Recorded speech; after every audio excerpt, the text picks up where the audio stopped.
الحمد الحمد لله وكفى والصلاة والسلام على عباده الذين اصطفى أما بعد فأعوذ بالله من الشيطان الرجيم بسم الله الرحمن الرحيم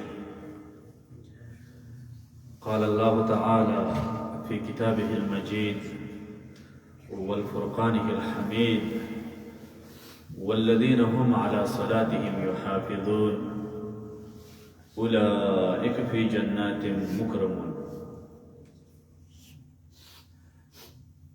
زما عزتمند و قابل احترام مشرانو ورونو او دینی خویندو او کوم دوستان چې موږ د ژوندۍ بڼه باندې یې السلام علیکم ورحمة الله وبرکاته. بعد سلام د الله سبحانه وتعالى شکر ادا کوو په دې خبره باندې چې د یو عظیم عبادت توفیق یې موږ او تاسو له راکړل. په دې خپله عبادت خانه کې رایوځای کړلو. دعا کوو هغه مسلمانانو ته چې هغه مریضان دي او د دې عبادت نه محروم دي، رب العالمین د هغې له شفای کامله عاجله ورکړي. دعا کوو هغه مسلمانانو ته چې هغه د دې عظیم عبادت نه په غفلت کې پراته دي، لاپرواهي کې پراته دي، د دې عظیم عبادت اهمیت ورسره نشته دی، رب العالمین د هغې ته نیکۍ هدایت وکړي. زما عزتمندو څنګه چې هره جمعه د یو موضوع په مناسبت تاسو ته مخاطب یم، نو نن هم انشاء الله تعالی یو موضوع په مناسبت چې هغه د مونځ اهمیت او د هغې نه کول دا د هغه ګناه کبیره بلکې د ګناه کبیره نه هم په لوی ګناهونو کې شامل ده. موږ ګناه کبیره شروع کړو چې هغه مختلفو موضوعات د هغې په باره کې بیان کړل. نو یو د هغه ګناه کبیره نه دا ده چې انسان مونځ پرېږدي، مونځ نه کوي، بلکې په دې کې به اختلاف دی د ګناه کبیره نه هم دا خبره لرې شي. زما عزتمندو کوم آیات چې ما ستاسو په وړاندې تلاوت کړ، نو په دې آیات کې الله سبحانه وتعالی فرمایي والذین هم علی صلاتهم یحافظون. هغه کسان چې هغې د خپلو منځونو ساتنه کوي، د خپلو منځونو حفاظت کوي. د منځونو حفاظت دا چې یعنې دا مونځ په خپل وخت باندې ادا کوي، نه خرابوي. نو بیا الله سبحانه وتعالی د هغه دپاره یو اخروي د آخرت انعام هغه مقرر کړی دی، او الله د قرآن کې موږ تاسو ته بیان کړی دی چې اولئک فی جنات مکرمون. دغه خلک به په جنت کې عزتمن وي او مکرم وي. نو دا د آخرت هغه لوی انعام الله سبحانه وتعالی بیان کړی دی چې اولئک فی جنات مکرمون. زما عزتمندو د مونځ ډېر اهمیت او ډېر زیات تاکید په قرآن او په حدیث کې بیان شوی دی. تقریبا 200 کرته الله سبحانه وتعالی قرآن عظیم الشان کې د دې خبرې امر کړی دی چې تاسو مونځ قایم کړئ، مونځ ادا کړئ. که الله سبحانه وتعالی رب العالمین موږ تاسو ته یو دفعه امر وکړي، یو کرته موږ تاسو ته امر وکړي چې دا فلانی کار وکړئ، نو دا کافي دی زموږ ستاسو لپاره. بیا چې رب العالمین په یو موضوع یا په یو مسله باندې بار بار تاکید کوي، یو امر بار بار کوي، نو دا دلیل دی په دې خبره باندې چې دا ډېر اهم عبادت دی. په قرآن عظیم الشان ته راواغلی د الف لام میم نه شروع شي تر والناس پورې، نو دومره زیات د مونځ بحث دی چې واقع الصلات مونځ قایم کوي، مونځ پرې نه دی. نو دا دلیل شو په دې خبره باندې چې دا یو ډېره اهمه موضوع ده او ډېره مهمه موضوع ده او اهم عبادت دی. بیا د دې مونځ قایمول، د دې ادا کول په هر مسلمان نارینه زنانه عقل چې ولري، عاقل بالغ چې بلوغ ته رسېدلی وي او مسلمان وي، نو په هغې باندې دې ادا کول دا فرض دي. مونږ د الله سره د تعلق قایمولو یو ذریعه ده. انسان چې کله الله سره تعلق قایموي، نو د الله سره تعلق قایمولو واحد ذریعه چې دا هغه مونځ دی. الله سره تعلق قایمولو یوه ذریعه او د خپلو حاجتونو غوښتلو یو لویه ذریعه ده. چې د الله نه حاجتونه غواړو او حاجتونه ترې طلب کړې، نو دا مونځ یې بهترینه ذریعه ده. د الله سره تعلق قایمول د حاجتونو غوښتلو یوه ذریعه. بیا دا داسې یو عظیم الشان عبادت دی دا مونځ، چې د دې عظیم الشان عبادت اعلان الله سبحانه وتعالی په ځمکه نه دی کړی. دا تمام اعمال چې الله سبحانه وتعالی د روزه موږ تاسو باندې فرض کړی ده، حج فرض کړی دی، قرباني وغیره، دا تمام شیان چې شوي دي دا جبرائیل امین راغلی دی او رسول الله صلی الله علیه وسلم ته ویلي دی په موږ تاسو باندې فرض شوي دي. لیکن دا مونځ هغه عبادت دی چې دا الله سبحانه وتعالی په ځمکه باندې نه دی فرض کړی او د جبرائیل امین په واسطه هم نه دی فرض شوی. دا رسول الله صلی الله علیه وسلم نه په 9 اسمان کې د معراج په شپه باندې الله سبحانه وتعالی په دې امت باندې فرض کړ. الله سبحانه وتعالی په خپل رسول الله صلی الله علیه وسلم ته دا او فرمایي چې تاسو په امت باندې دا منځونه فرض کړل. او د کفر او د اسلام په مابین کې به فرق مقرر کړ چې دغه فرق شي. دا فیصله چا وکړه؟ رب العالمین وکړه. کله وکړه؟ د معراج په شپه وکړه. په کوم ځای کې وشوه؟ په اووم اسمان کې وشوه. منځ کې واسطه جبرئیل امین نه. دا اعلان الله سبحانه وتعالی په اووم اسمان باندې کړی او د رسول الله صلی الله علیه وسلم په امت باندې منځونه فرض شول. 5 منځونه فرض شول، لیکن اجر د 50 منځونه دی. ولی اجر د 50 منځونه دی؟ تا 5 منځونه ادا کړل، اجر د 50 منځونو ته حاصل کړ. وجه دا چې د معراج واقعه رااله د هجرت نه 14 میاشتې مخکې رسول الله صلی الله علیه وسلم مدینې ته هجرت وکړ او د هجرت نه 14 میاشتې مخکې په مکه کې د معراج واقعه رااله او په دغه شپه باندې د 5 منځونه فرض شو. او په دغه شپه باندې الله سبحانه وتعالی اول د رسول الله صلی الله علیه وسلم په دې امت باندې 50 منځونه فرض کړل چې ستا په امت باندې 50 منځونه شول دا به ادا کوي. نو د موسی علیه السلام په مشوره باندې چې د الله پیغمبر له دا مشوره ورکړه، رسول الله صلی الله علیه وسلم دا مشوره ورکړه، ځکه موسی علیه السلام خپل امت لیدلی ورته ویل چې دا ستا په امت باندې زیات دی او هغه ضعیفه دی، کمزوری دی. سفارش وکړه چې دا منځونه کم شي. هغه ورغی یا الله زما امت ډېر زیات کمزوری دی، ضعیفه دی، دا منځونه نشي ادا کولی. الله سبحانه وتعالی ورته وفرمایل 5 منځونه مې پرې فرض کړل. دا 5 منځونه ستا په امت فرض شو، دا دې کوي او اجر به ورزه د 50 ومه، ځکه چې ما اول 50 فرض کړل. بیا رسول الله صلی الله علیه وسلم د راتللو نه بعد موسی علیه السلام بیا مشوره ورکړې ویل ستا د امت ضعیفه دی، هغه دا 5 نشي کولی او ورشه سفارش وکړه چې نور یې کم کړي. رسول الله صلی الله علیه وسلم ته وفرمایل چې نور ماله حیا راځي د الله نه، نور ماله حیا راځي چې زه رب العالمین ته ودرېږم چې زما امت دام نشي کولی.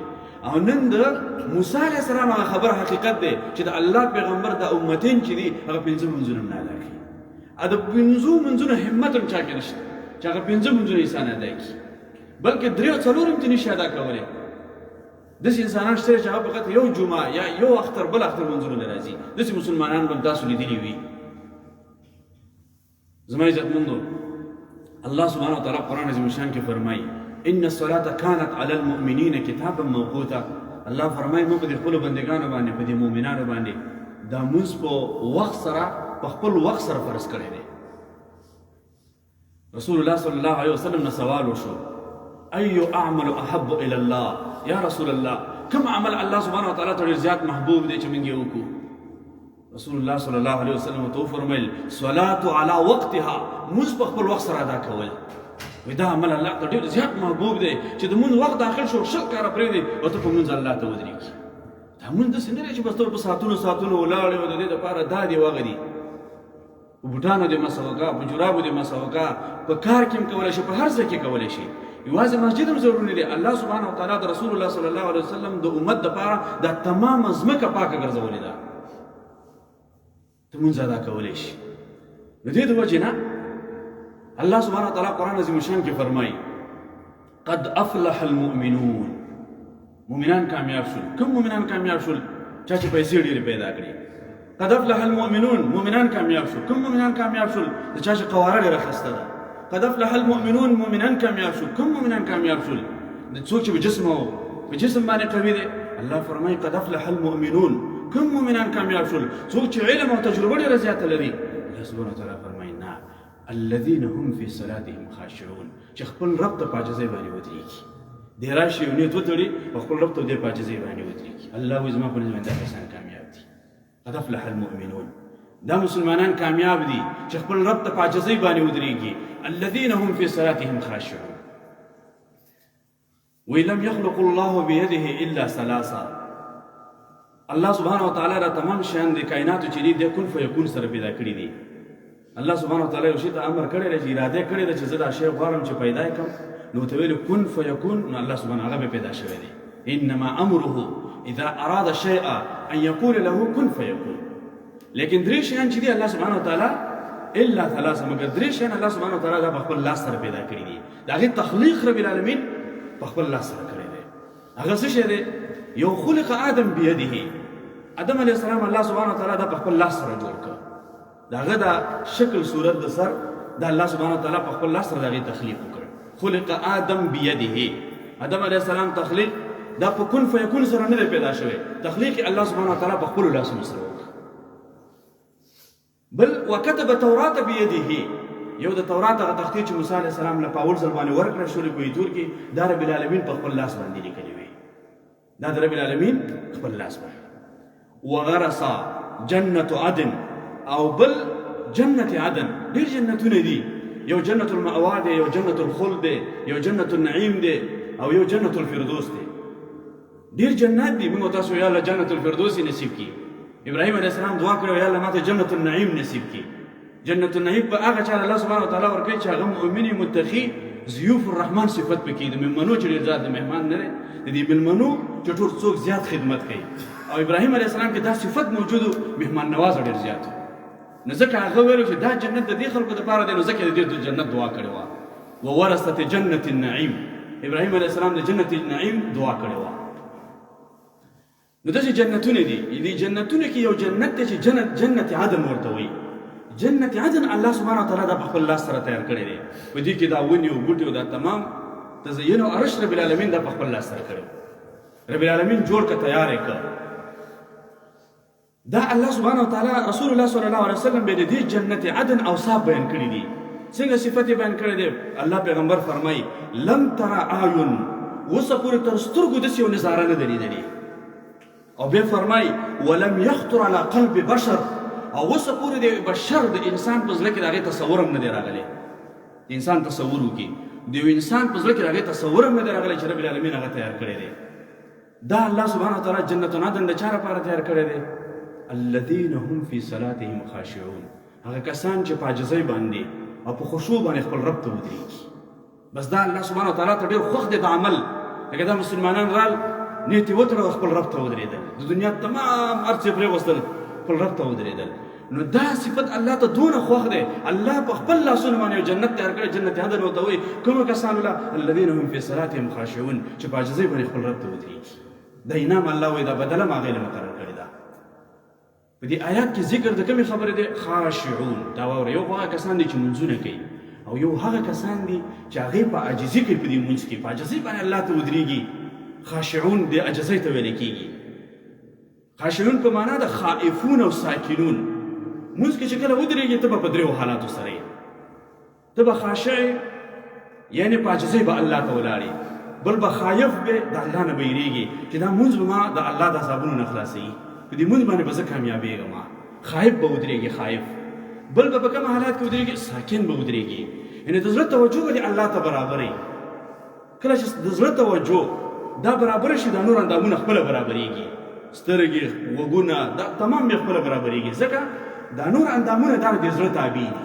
په مونځ کې فقط د زړه توجه برابره کړه نور اندامونه خپله برابرېږي رسول الله صلی الله علیه وسلم فرمایي په ورځ د محشر باندې د قیامت په ورځ باندې کوم انسان مونځ صحیح ثابت شه تمام اعمال به صحیح ثابت شي بس دا مونځ که دې صحیح ثابت شه او دا صحیح راووتو ستا په دې عملنامه کې نو تمام اعمالونه دې نور صحیح راوځي دا دومره یو اهم عبادت دی یو څو دقیقو دپاره د یو څو دقیقو دپاره د دنیا سوچونه فکرونه پرېښودل او رب العالمین ته ودرېدل په کوم حالات کې خاشع خایف او ساکن ودرېږه د یو څو دقیقو دپاره ډېرو ساعتونو دپاره نه بلکې د یو څو دقیقو دپاره الله ته داسې ودرېږه دا عمل الله ته ډېر زیات محبوب دی دې د وجې نه ابلیس الله سبحانه وتعالی د جنت نه بې دخل کړ جرم یې څه شی کړی شیطان شراب یې نه وڅښلي زنا یې نه وه کړې قتل یې نه و کړی ابلیس بله ګناه نه وه کړې د ابلیس د شیطان ګناه دا وه چې الله ته سجده نه وه کړې د سجدې امر ورته وشو سجده یې ونه کړله دا سجده ډېر عظیم عبادت دی الله ته سجده کول دې د وجې رسول الله صلی الله علیه وسلم فرمایي اقرب ما یکون العبد من ربه وهو ساجد رسول الله صلی الله علیه وسلم فرمایي انسان په هغه وخت کې الله سبحانه وتعالی ته ډېر نزدیک ترین دی ډېر محبوب ترین دی کله چې دا انسان الله ته په سجده باندې پروت وي مؤمنان دا سجده ډېره زیاته خوښوي مؤمن مسلمان چې هغه دا سجده مزه ورکوي هغوی زما زه چې په سجده باندې پروت یم زما زړه ته سکون حاصلېږي هغې له دا سجده خوند ورکوي چې دا سمه اوږده سجده وی ځکه دې کې یو لذت دی خوند کله چې انسان په دې باندې پوه شي مؤمنانو ته الله سبحانه وتعالی دا لذت حاصلوي نو دا الله سبحانه وتعالی په دغه وخت کې ډېر زیات انسان ته نږدې وي او دا انسان الله ته نږدې چې کله دې په سجده باندې پروت وي د دې سجدې دپاره الله سبحانه وتعالی موږ او تاسو ته هره ورځ د دنیا د تمامو مساجدو نه دعوت راکولی کېږي کوم دعوت راکولی کېږي د مؤذن په ذریعه باندې چې حي علی الصلاة حي علی الفلاح، د فلاح ځای ته راشه، د کامیابۍ ځای ته راشه. هر منطقه کې چې ته اوسېږي او ستا په منطقه کې مسجد وي، دا د منطقې مسجد مؤذن تا له د ورځې 5 وخته په اذان کې د دې خبرې دعوت درکوي چې حي علی الصلاة حي علی الفلاح، کامیابۍ طرف ته راشه، دې سجدې طرف ته راشه، دا سجده وکړه. زما عزتمندو، منځ کې خشوع ډېره ضروري ده، عاجزي ډېره ضروري ده، ځکه چې دا بیا تا کې نورانیت را پیدا کوي. مخکې نورانیت راځي، زندګۍ کې خیر او برکت راځي، په زندګۍ کې سکون راځي، خوشحالي راځي، اطمینان راځي. کله چې منځ کې عاجزي نه وي، بیا انسان په دې منځ کې هغه برکات انسان نشي حاصلولی، هغه برکات انسان ته نشي حاصلېدلی. بیا دې د وجې نه په دې کې د علماو بیا اختلاف دی چې یو کس دی هغه بغیر د عاجزۍ نه لمونځ کوي، خشوع پکې نشته، هغه ترپ ترپ چې کوي. خاص کر زموږ ستاسو وطنونو کې هغه تراویح چې که نه زاو رازاو زاو رازاو زاو رازاو سر ووا ووا، بعضې خلک چې دا مونږ ډېر تیز کوي، د رکوع د سجدې یو ځل چې لاړ شي هغه بیا به څه نه کېږي، په یوه کې 2 وکړه 2 سجدې وکړه. د یاد وساتئ زما عزتمندو چې دلته ګوره دې لفظ ته متوجه شي چې الله سبحانه وتعالی په خصوصیت سره دې خبرې امر کړی دی چې الذین هم فی صلاتهم خاشعون، چې ګوره منځ کې عاجزي وکړئ، خشوع وکړئ. دا صفت په ځان کې راوله. علماو اختلاف دی، علما وایي کوم کسان چې عاجزي نه کوي، خشوع په منځ کې نه کوي، هسې ترپ ترپ کوي، نو بعض علما د دې خبرې قایل دي منځ یې ونه شو. بیا نور علما وایي نه، لکه هغې نه علامه الوسي رحمت الله هغې داسې جواب کړی دی، علامه الوسي هغه داسې جواب کړی دی، وایي د منځ دپاره شرطونه دي. د منځ دپاره شرایط څه شی دي؟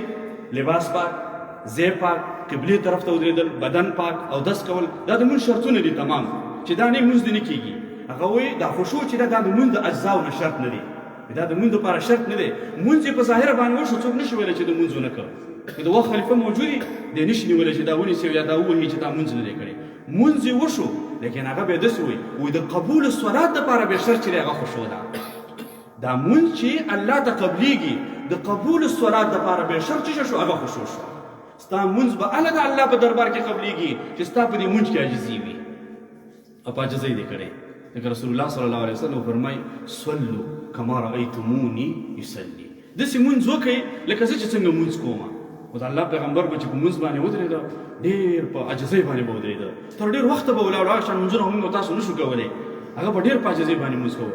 اصحاب کرام یو ورځ عرض وکړو چې یا رسول الله ته د الله پیغمبر یې، دومره تکلیف ولې ځان له ورکې، دومره په سخته باندې ولاړ، دومره تکلیف سره ته منځ کې د الله پیغمبر یې، دا مشقت او تکلیف ولې تېرې؟ رسول الله صلی الله علیه وسلم ورته وفرمیل ایا زه د الله سبحانه وتعالی یو شکرګزاره بنده جوړ نه شم؟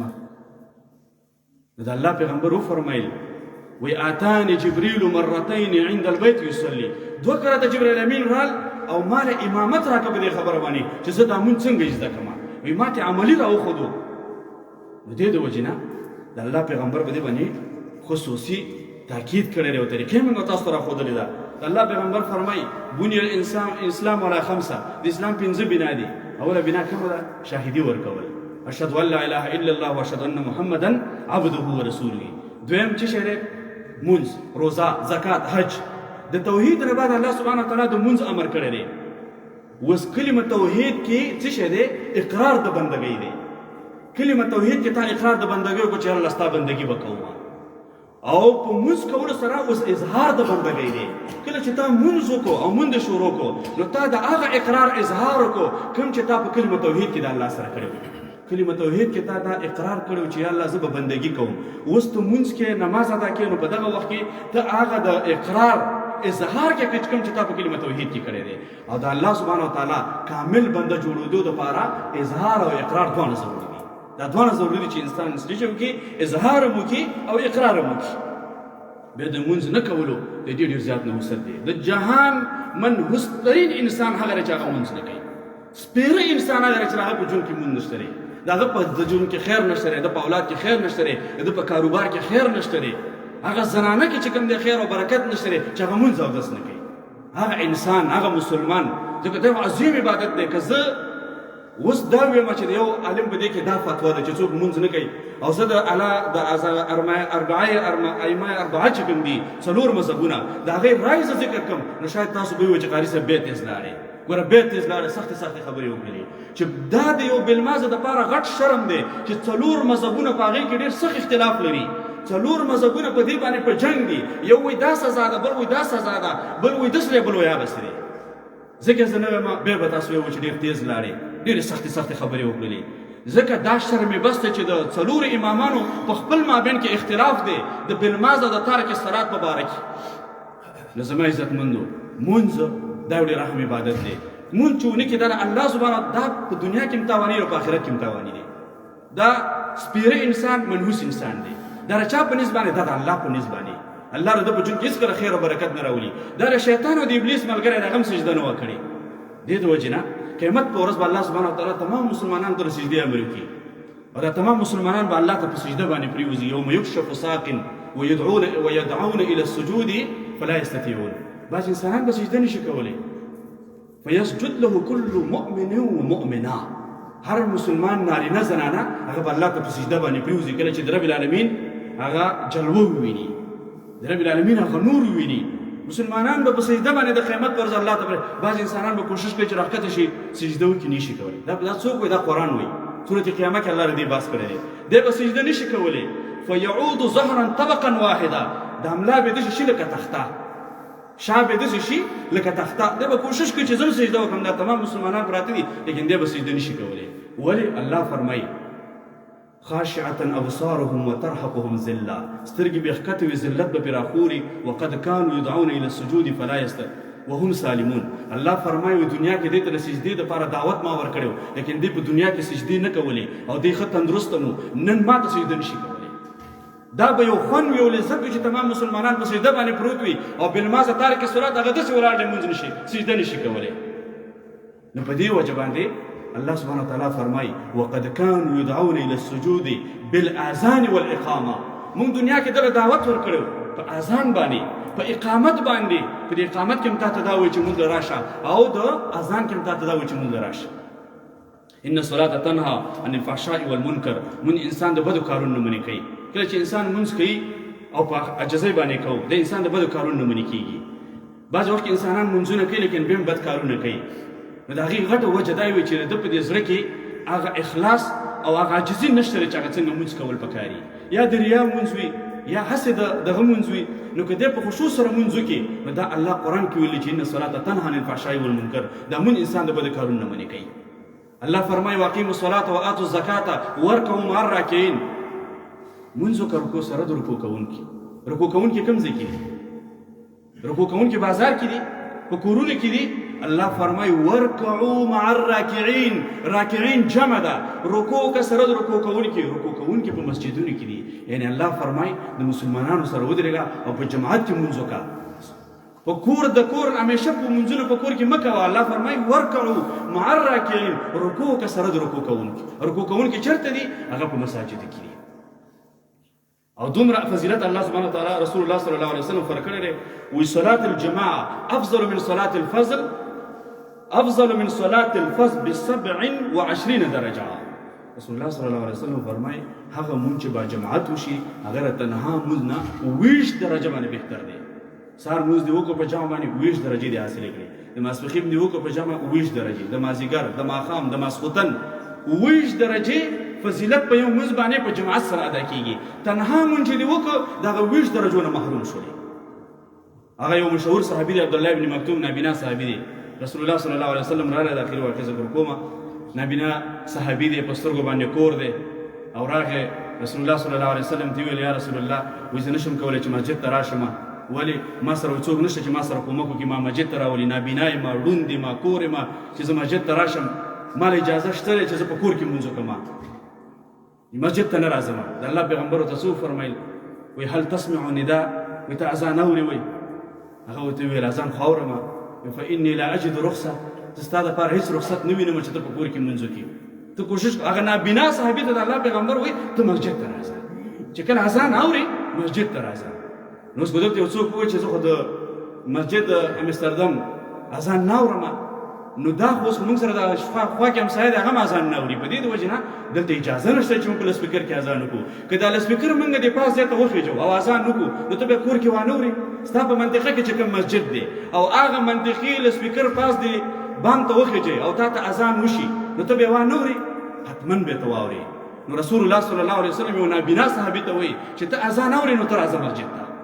نو بیا هغه کسان چې روغ جوړ او صحیح سلامت صحتمند دي هغوی په کورونو کې ناست دي هغوی لمونځ له لاندې شي ضروري نه ده چې زه د خپل مسجد دپاره وایم چې زموږ مسجد ته راشئ بلکې هر هغه مسجد چې ستا خوا سره نږدې دی او ستا په منطقه کې دی لاړ شه او دا مسجد کې لمونځ وکړه د دې ډېر زیات اجر او ثواب دی او که موږ تاسو وایو چې یا به جمعه کې ځو یا به چېرته کال کې ځو نو دې مسجد آبادولو بیا ضرورت هم نشته دی د دې څه فایده اجر او ثواب نه انسان محرومه کېږي دا مونځ چې ته کوې دا یو ډېر لوی عبادت دی دې کې د الله حمد بیانېږي دې کې رکوع شته دې کې سجده شته دې کې قرائت شته په دې کې دا یو چې ته وایې الله اکبر او ته ودرېږې د دې دا معنا ده چې یا الله ته د دې دنیا د تمامو تکلیفونو نه ډېر لوی یا الله ته د دې دنیا ما فيها نه چې څه دي د دې تمام نه ته لوی الله اکبر په دې یو الله اکبر کې چې یا الله ته د هر څه نه لوی مشکل کې یا الله زما د مشکل نه ته لوی هر څه چې او ته الله ته ودرېږې په دې لمونځ کې ډېر زیات قرائت پکې دی قرآن تلاوت دې وکړو 2 رکعته لمونځ دې وکړو دا قرآن تلاوت هم وکړه ځکه چې په دې کې قرائت هم دی الله سبحانه وتعالی دې ما او ته موږ او تاسو ټول له دې خبرو باندې عمل کولو توفیق راکړي او رب العالمین دې موږ او تاسو نه راضي شي واخر دعوانا ان الحمد لله رب العالمين